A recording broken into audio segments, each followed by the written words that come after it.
Hi everyone. Today I thought I should just hop on and just share with you some more of my thoughts.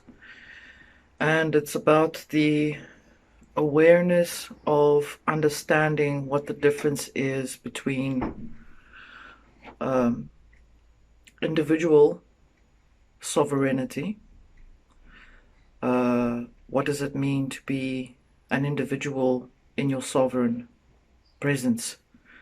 And that would require one to understand that one exists within the balance or the reflection or the reference of the universal law around one's immediate environment. In other words, logically speaking, to be in my individual sovereignty is me standing here and sharing my thoughts with you. What you do with these thoughts are entirely up to you. I do not have any dibs over every time I speak a word or to sharing it with you.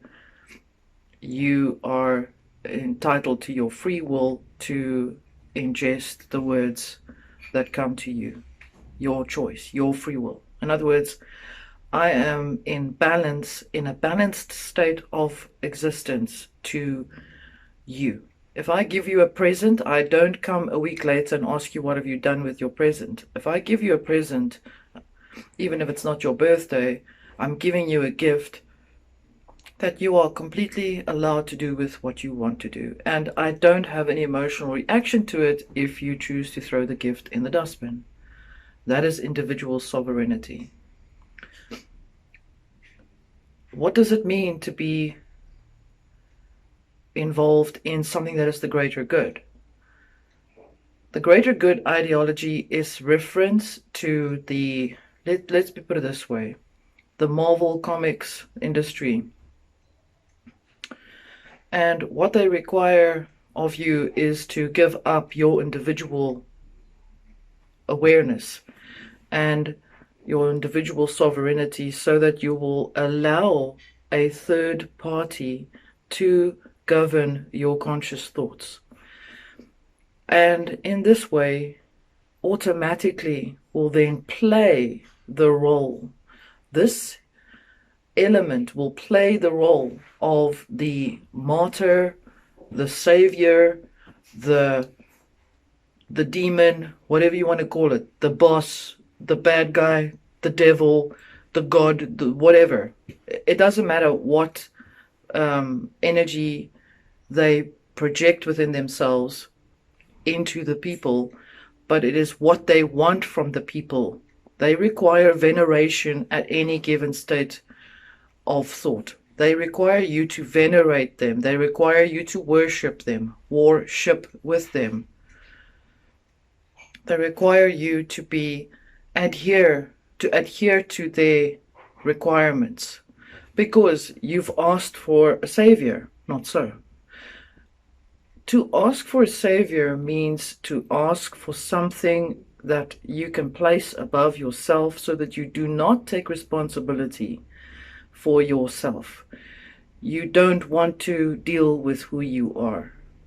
And it is that state of thought where one can slip up and hand over one's awareness of one's inherent organic spirit and soul, the connection between the two.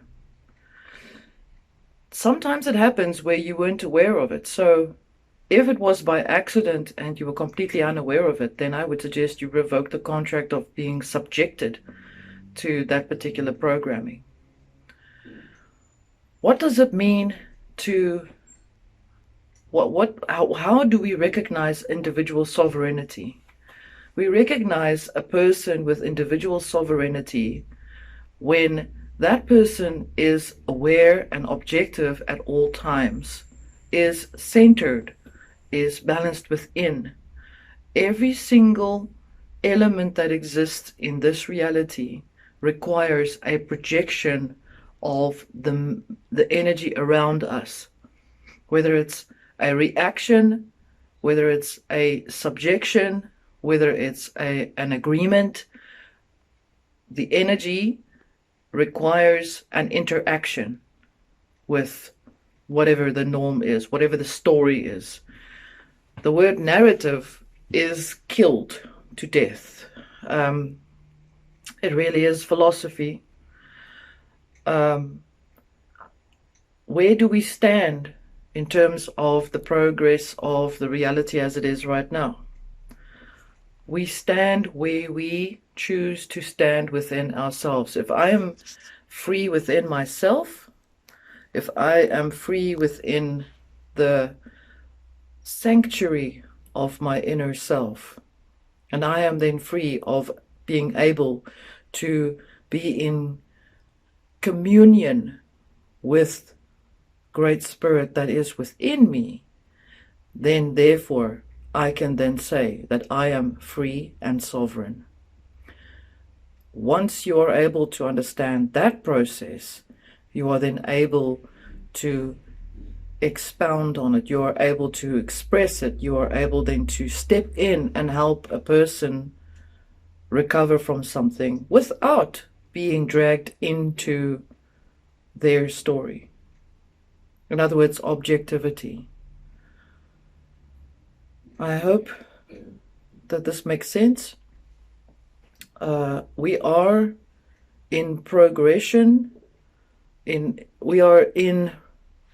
Within ourselves, we are on the field where we are leveling things out.